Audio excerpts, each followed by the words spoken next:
All right, so just finished the Wurms of Blearmouth. Was it Blearmouth? Blearmouth. And holy moly, what do you even say about this? I've liked all of them so far, and this one has been the most off the wall in some ways. I don't know where I would rank it. This is the one I'm least looking forward to rereading. Mostly just to not have to read about one character, hopefully ever again. But man, really good and really off. And this would be the one that maybe I wouldn't recommend to, like, my mom. I mean, I wouldn't recommend any of these probably, but you know what I mean. It's just a little out there. And Erikson just showing that he'll just do what he wants, and you know, it's just a short novella, so he's just going to throw things in that make him laugh, and he knows will make a lot of people laugh, and to heck with whatever else. So Rhys continues to shine, Emancipor Rhys, and his reactions to Korbal, Broach, and Bauchelain just continue to be what really often makes me laugh about the two. If they didn't have a person like that while they were doing some of this stuff, it would still be kind of humorous and funny, but that is just the thing that takes it to the next level. And I wish more books that they categorize themselves as funny.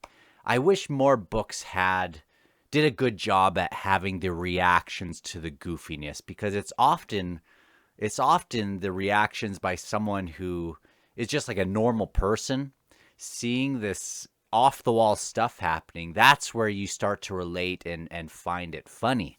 And I wish more books did kind of knew that.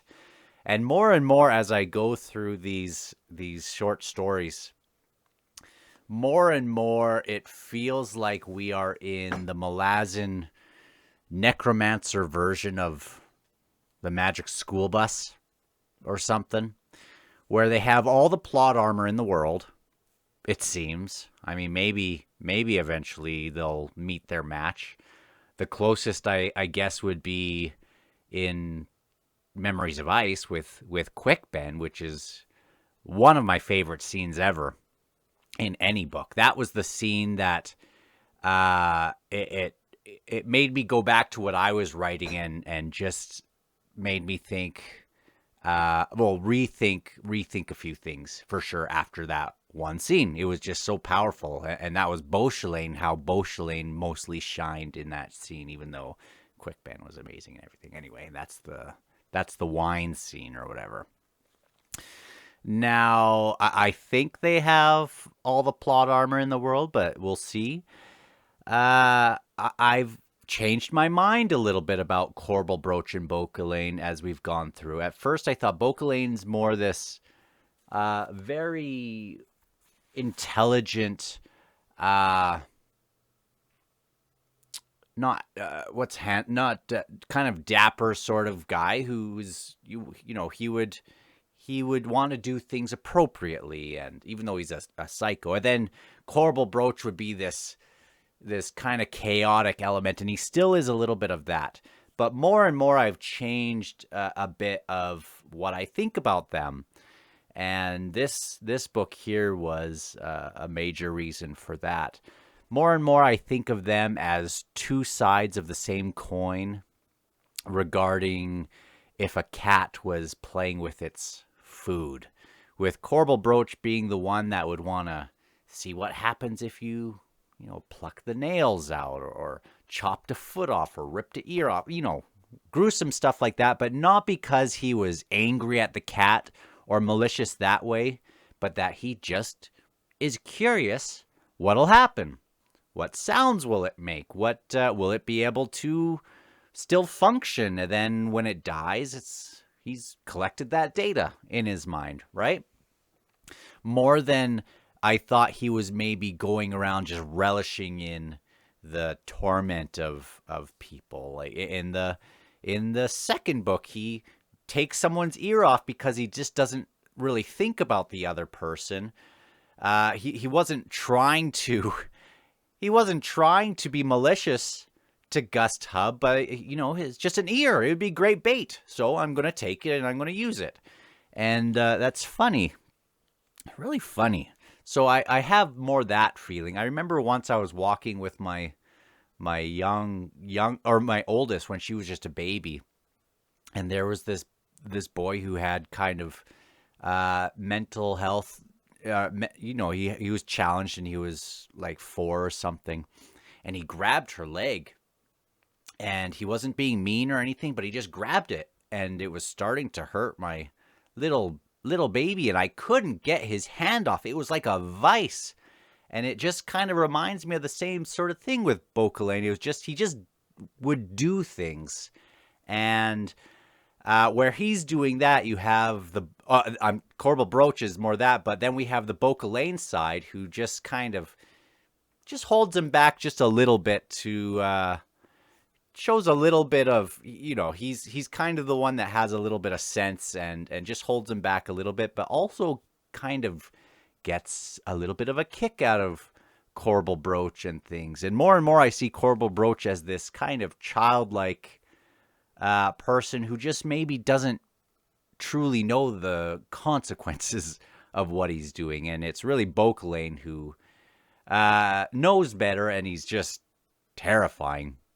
And it's interesting because wherever place they find themselves in, they are the ones who really are running the show, and they are there. I think Korbal Broach is just following Bauchelain along, and Bauchelain seems to be going around just interested in knowledge. They are just researchers, really.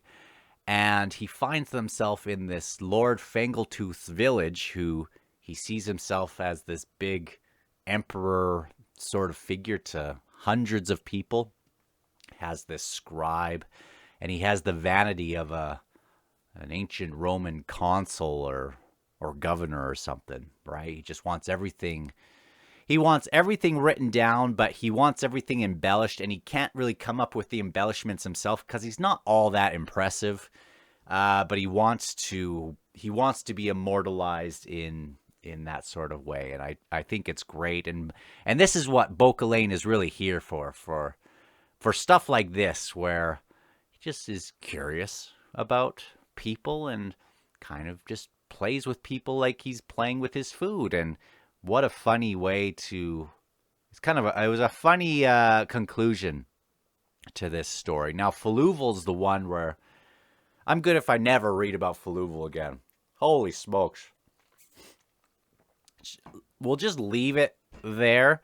But every book that I'm reading, my daughter likes to ask me if there's any interesting things about the books, and she likes these little stories, and I'll give her like a little sanitized version of the Hounds of Shadow. She thought that was interesting, and Hounds of Dark, and she's scared of dogs, so I just brought that up, and she thought, oh, that'd be so scary. Anyway, I didn't go more into that.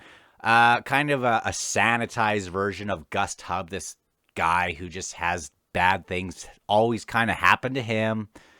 But Faluval is going to stay in the pages, right? There's nothing I can talk about that girl. And it just gets weirder and weirder. And then Fee Little has her own little version of that, and whatever. So I really liked this one.